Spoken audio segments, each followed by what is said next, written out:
Yeah, that's exactly what it is. Like you just woke up one morning with all those assets around you and it was easy, right? Totally not. Have you been thinking about buying your first rental property for some time, or do you already own a bunch of properties? Well, fellow investors, you found the right location to listen and learn from others' successes. Welcome to The Very Real Estate Effect with your host, Axel Mont-Saint-Jean. Hello, and welcome back to the Very Real Estate Effect podcast, a show dedicated to real estate investing right here in Quebec. And yet today we have a wonderful guest from our lovely neighbors down south, the USA. I'd like to welcome Whitney to the show. Hi, Whitney. Hi, Axel. Thank you so much for having me on. Hey, it's a pleasure. I look very forward to this conversation. You have tons of experience on active investing, on passive investing, and different asset classes. And I look forward to diving into it. And before we do, I just want to remind everyone, share this episode with a friend who could benefit from this conversation, because Whitney's got full of nuggets to share and everybody's got something to take away from it. So share it with a friend who could benefit from this. Send us some comments, some reviews. We always make a point of answering everything we get. So Whitney, first of all, so you're based in Boulder, Colorado. And how in the world did you get started in real estate investing? Completely by accident. Back in 2002, I bought a house with a significant other, and we kind of did things a little out of order. The standard American narrative is go to school, get a good job, buy a house, have kids, right? We did things a little backwards, and bought the house, and about a month later, the wheels came off, fell apart, and I had the house. Everything was under my name.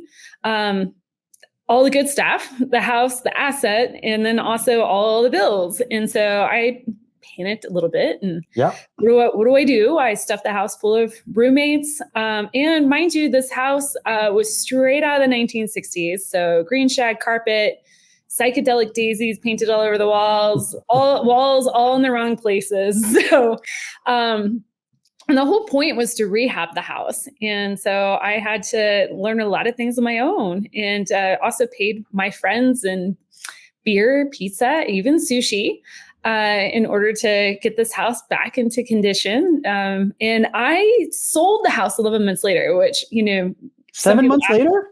Or sorry, 11 months later. Yes. Okay, barely a year. Okay. Yeah, barely a year.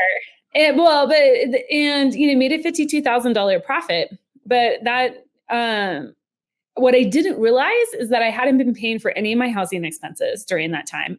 Quite frankly, I'd been putting cash in my pocket every single month.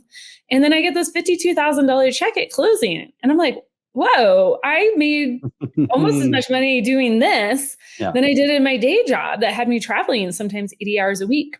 Yeah. And I was like, this is like a good little side hustle, side gig, right? What can I do here? And then the next year, I realized they were like, you can keep that $52,000 tax free, because I had to move. So I got to utilize what we call the 121 tax exclusion here in the United States in order to keep that tax free. And I'm like, okay, how many more times can I do this? Yeah. Not every deal went swimmingly well. I, broke even on a couple, almost lost my shirt on one. And, but after a few years, I'm continuing to do these live and flips and house hacks, scale up that way. And then eventually I was like, how do people retire off of this? I don't understand. And then a friend of mine said, well, you keep the house, don't flip it, and put a renter in there. And I'm like, genius. Okay. I don't have to sell it right away. Right. Yeah. So I did that, scaled up 36 single family rentals. And 36. Then, woo. Yeah, realized I had another job. Yeah, basically. You managed it yourself? No, but I had property management. But even then, I'm managing the manager. Oh, yeah. I'm managing all the issues that are happening on the property, insurance claims, what have you. And I was like, wait a second, there's got to be a better way to do this. And then that's when I transitioned into multifamily real estate, actively and passively. Because I was like, I don't know exactly which way I should go. Why don't I acquire the skills at both and see which one pans out better for me. And, quite frankly, I enjoy both sides of the business, active and passive side. I will say that passive has given me a higher return on my time than the active side of the business has. But where I'm at today as the director of investor education here at passiveinvesting.com is, personally, I have over 6,500 residential units in my portfolio in partnership, 2,200 self-storage units, 15 express car washes, and then a myriad of other assets. Okay. Wow. So you've been able to scale that in 20 years? A 20-year overnight success. Yeah, that's exactly what it is. Like you just woke up one morning with all those assets around you and it was easy, right? Totally not. Okay, so let's unpack a little bit. So you started with, okay, so first of all, I know it's huge in the US to go for single family homes. I find here in Canada it's less frequent. People make the move much quicker to multifamily. So how were you able to finance this? Because how do you make it work? Yeah. So with single family homes here in the United States, you can get, the same type of government sponsored financing as you can if you were a primary homeowner. Okay. Now, maybe Canadians are smarter because, if you go to like 1 to 4 units and get right into the duplex, triplexes and quads, now you're not 100% occupied or losing money if you're vacant. Now you have multiple tenants that are helping pay the bills. And so that's kind of where I started transitioning, early on was, trying to add some duplexes to my portfolio. In the United States, you can use the same loan as you would for your primary home to get either a single family home or up to a 4-unit property. But once we get past 4 units, now it has to transition into commercial financing. And I think that's a little nerve-wracking for investors because they think it's like entirely different, It's actually kind of easier in a way. It's easier, it's simpler to do. It's off of you, and it's really about the box and how much does the box generate.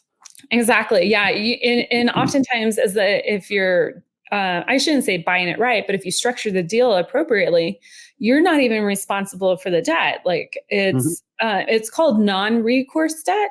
And so, should you not be able to pay on the property for whatever reason, the property is the one qualifying for the loan. And so they just take the property back. They just say, the bank, they just say, thank you very much. That's ours. We're going to dispose of it to make the loan whole. You don't want that to happen either. So. No, but if it all goes south, that's what happens. That's just the reality that people have to be comfortable with. So you scaled out of so did you sell the portfolio of single family homes or do you still have it? No, I transitioned mostly out of the single family homes. I have a couple, still in my portfolio, and that's because we love using them.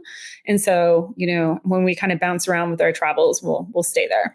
Oh, perfect. Okay, so then you went to single family homes to multifamily, and so what kind of was that all in the Boulder area? And then how big are the properties? Yeah, so when we started transitioning into the single family homes, Boulder, Colorado, I live right, Boulder's 30 minutes outside of Denver, Colorado, and majority of the properties here are what we call appreciation plays, not cash flow plays. And what I needed from my portfolio was cash flow. And so I had to go outside of the Denver metro market in order to find cash flow. And so started, scaling in Indianapolis, Indiana, Kansas City, Missouri. I also did some flipping on the Kansas side. So saying Kansas City is split. Yeah. They built it over the state line. I don't know like why that happened, or how it happened. But anyways, but so I had to go outside of my market in order to meet my goals. But how I started, the multifamily deals, I'm largely doing, I did do 152 unit building in partnership, learned a lot from that. And then I realized hey, I think it's actually going to be safer if I go bigger with partners rather than smaller with partners, at least to help me meet my goals. And so, helped two partners scaled their private equity firm. I was a minority partner there, and then I was a general partner on 10 deals. And so the rough size of those deals was 100 to 350 units, mostly in the south and southeast part of the United States. So Texas, Florida, South Carolina, North Carolina. So in those areas. Yeah, those are states that really have a lot of those properties and complexes that are prime for real estate. Is it value add projects? I mean, was it a 5-year hold and then improve the NOI and then resell it, or is it long-term hold? Yeah, those early projects were largely value add. That's, where we were in the market. We could get fixed interest rate debt, very low. I mean, interest rates in the United States back in 2017, 18, and 19 was near 0%. Yeah. It made sense to put fixed rate debt on those type of projects just to kind of lock in your timeline. But then, the market started shifting, here in about 2019. And, by this time I've transitioned to where I'm at now with passiveinvesting.com. And, we started, kind of walking back a little bit or not walking back, but, pivoting away from the value, the heavy value add, the development type of value add deals to looking for more stabilized class B plus, class A properties to where the value add could actually come in the lease up. Not so much, not having to take on the risk of, the construction risk or the labor risk, which proved out extremely well during the early parts of COVID, because, on the parts of our portfolio, we weren't exposed to those market fluctuations during COVID. No, and then your projects weren't in the middle of a massive renovation that just stopped and delayed and increased costs and so on. So that ended up being. We had other disruptions, eviction moratoriums that we had to navigate, stuff like that. But as far as the core plus development value add strategy, we weren't trying to source timber in the middle of that time whenever the timber tripled, right? So I know, even here, and we were joking with friends of even in Canada, the price of lumber went up 3 times, and it's how could that happen? We're just surrounded by trees, and obviously, the sawmill capacities and the distribution, and so on and so forth. But okay, so then you also went into storage facilities. I take it that's on a partnership basis as well. Yes. And so, at passiveinvesting.com, we do, storage, and storage is a kind of, they call it a recession resilient asset class, because it's largely the market in storage is largely death, dislocation, divorce. And so those, was primed, those things tend to get really high during market challenges like COVID, like our economic environment that we're in now. So, people are moving around. We also got to take advantage of I forget what they're calling it in the United States, the kind of the great reshuffling that happened during COVID, people working from home, downsizing, moving. Well, also taking advantage of hey, I'm not getting paid as well over here from this employer, but this employer is going to pay me really well. Just all of that shuffling around that was happening. Yeah. We've seen a slowdown in that, but still, those big D's continue to happen in today's market environment. So, boding really well in storage. We also like to add on a bit of a development or an expansion piece.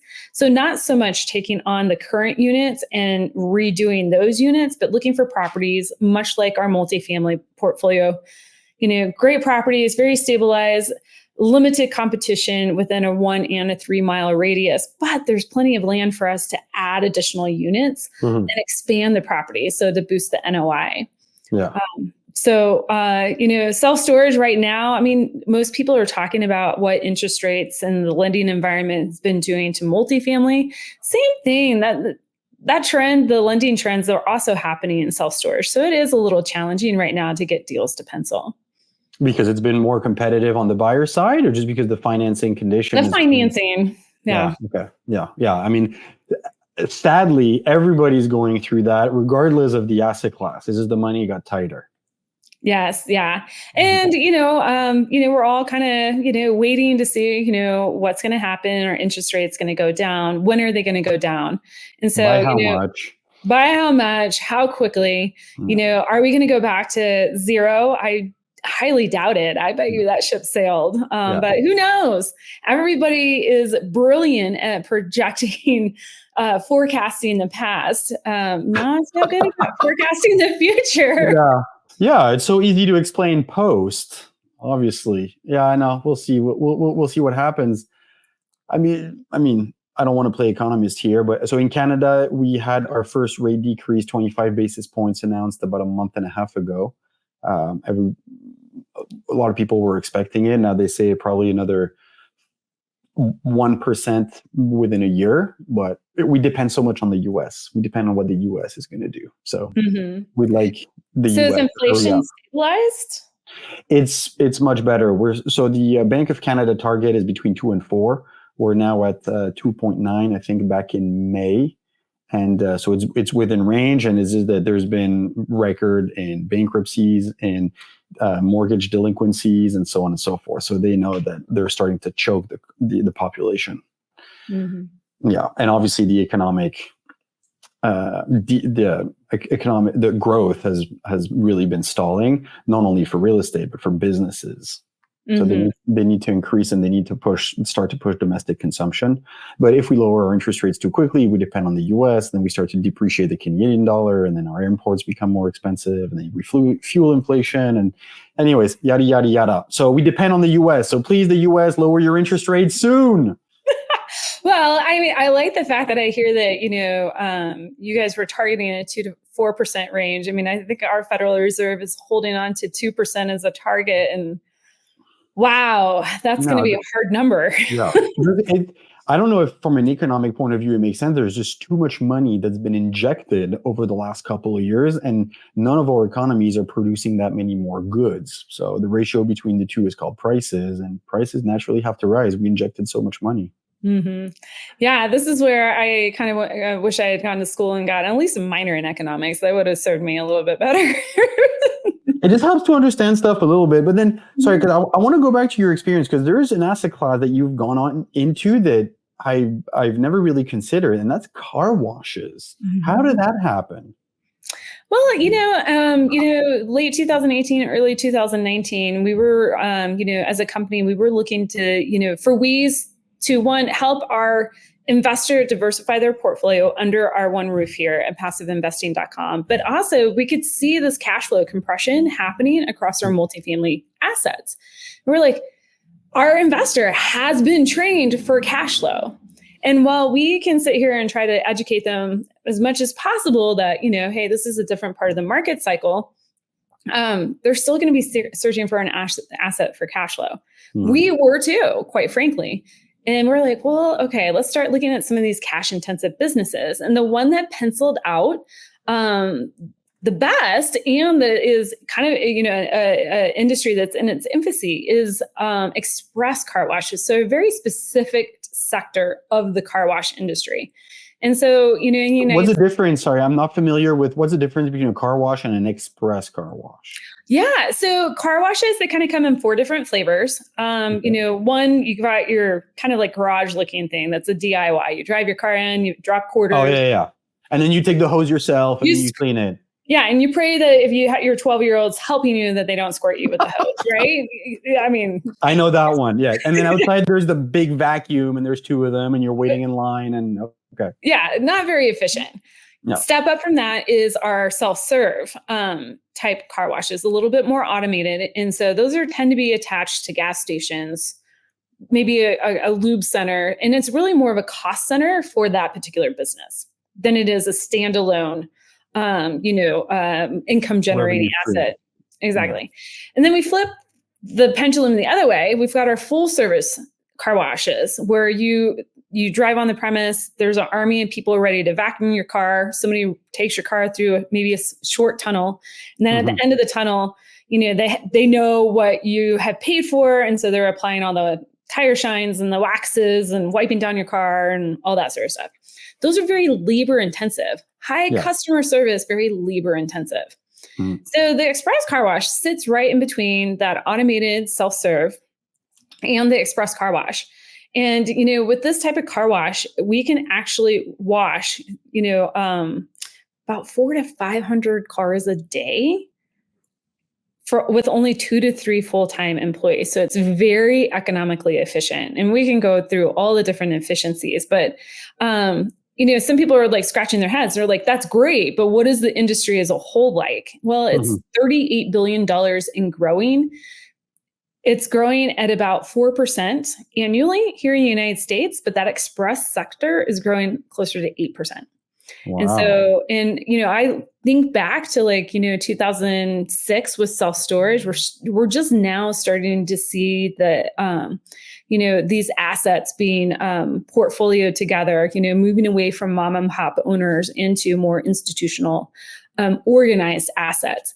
The cool thing is there's no real competition right now. So we don't have big money in here. Why is that? Is because there's no property. I can't buy a car wash and put it with a property management company. I have to operate entirely myself. It's owner-operator. Owner-operator, and if I want to hire a regional manager and get purchasing power, I have to have at least 10. And so we have this unique opportunity right now to where we can start picking up some of these mom and pop locations, people that didn't quite get to those 10 units, aren't able to put the systems in place and optimize. And we can aggregate this portfolio. And we've scaled the first property management company for express car washes already here in the United States. Our brand's called Hurricane Car Wash. And so, as we scale up our holdings in the portfolio, we're probably going to target 100 to 150 units and then look either to do a IPO, initial public offering, on the stock exchange, or we'll, do a roll-up exit to a REIT. But we actually have our investors look at each individual asset because that's the most conservative way. Like, do they like each individual asset? Now, I just want to understand. I'm thinking of the 2 car washes that we have near our place. They're a kilometer away. It's the one behind the gas station where when you pay your gas, you get the code for $15, and you punch in your 6 digits, and then you go in, and it says stop, and then the robot comes all around. Is that what it is? So it's actually a little more sophisticated than that. So, with an express car wash model, at least how we're transitioning, the units we're bringing on is the customer has an app. In that app, we'll have a barcode, and they'll drive on the premise and they'll scan their barcode at the beginning of a, say, 60 to 120 foot long tunnel. I don't know how many meters that is, guys. Sorry. No, 120 feet. It's okay. Yeah. Okay. So, and that barcode will tell the tunnel, hey, listen, this person, they get this type of wash, these type of shines, or maybe like they get this many shines. Maybe if they come, they only get 2 tire shines a month, right? That tunnel is a smart tunnel. It knows what to do with that particular membership. And there's different tiers of memberships. Now, this is where a lot of investors are kind of like, whoa, hold on. Well, then how do you make money?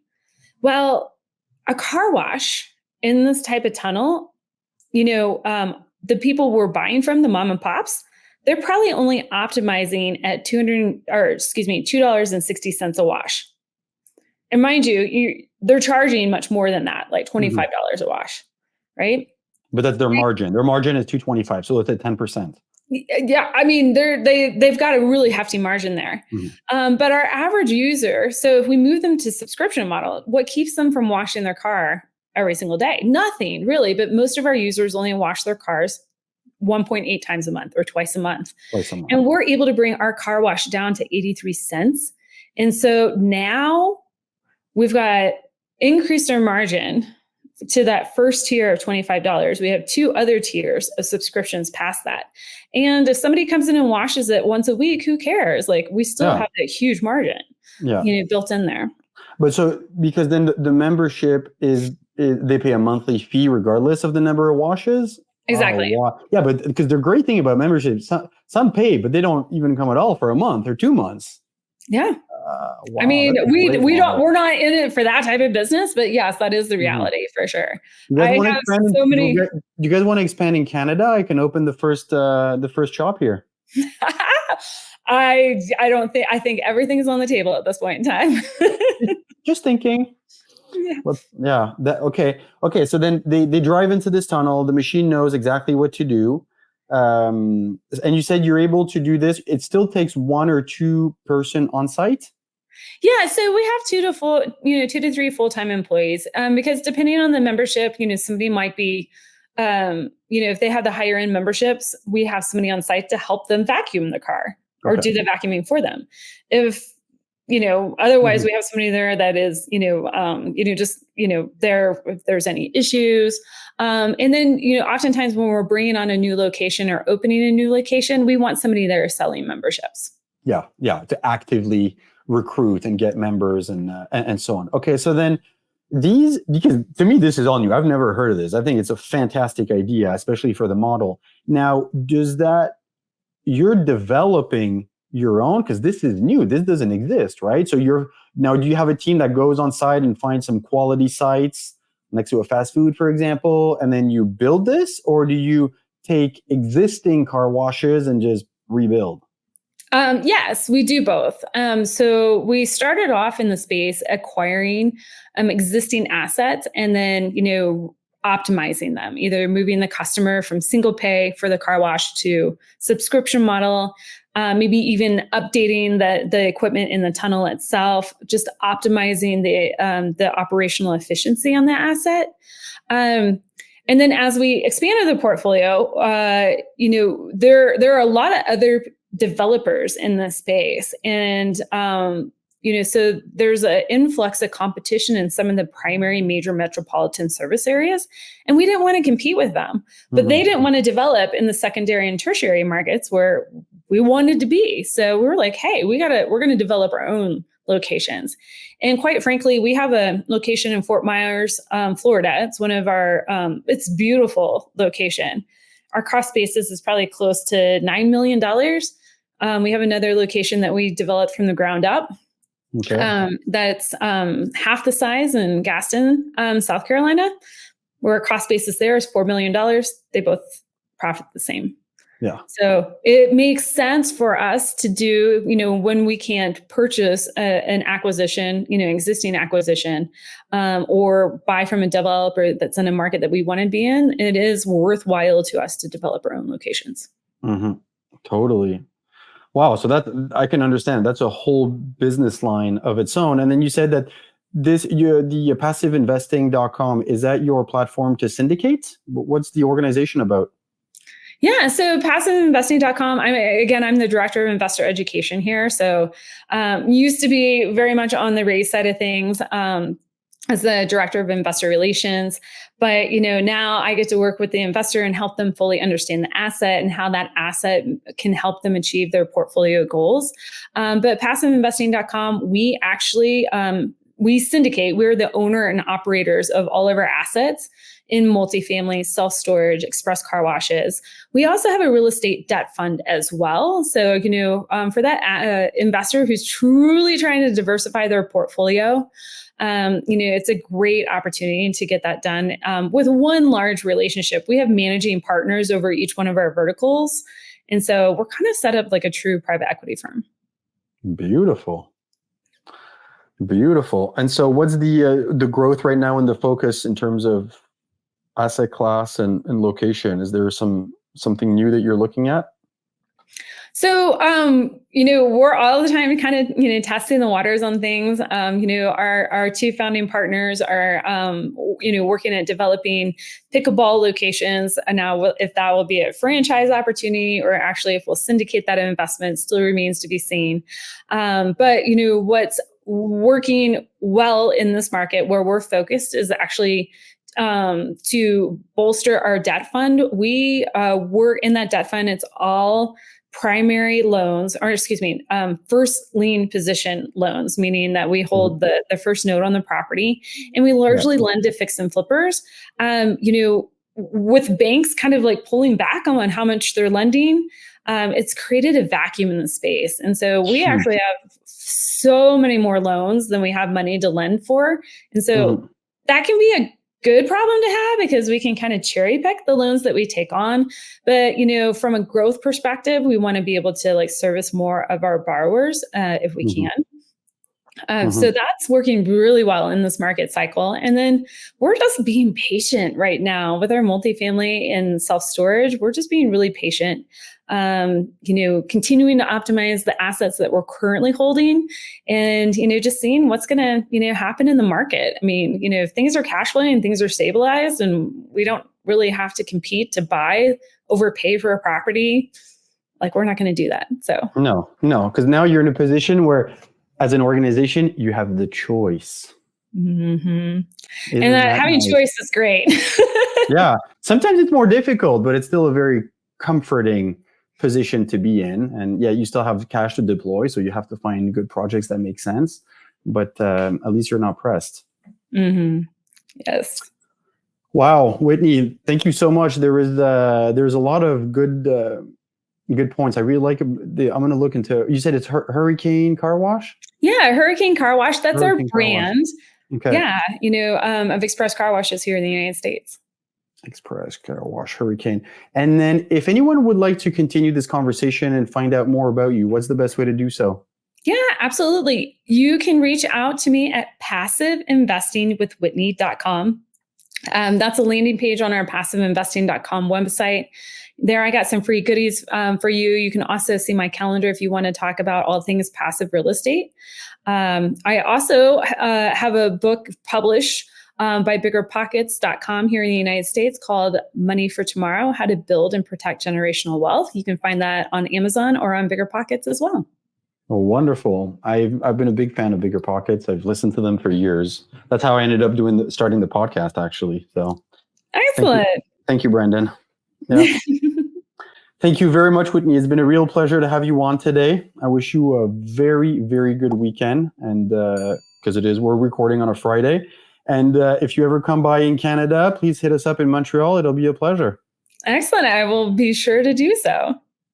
And for all those who are listening, share this episode with a friend. And as usual, keep researching your market and make some offers. On this note, I'll talk to you next week. Thank you.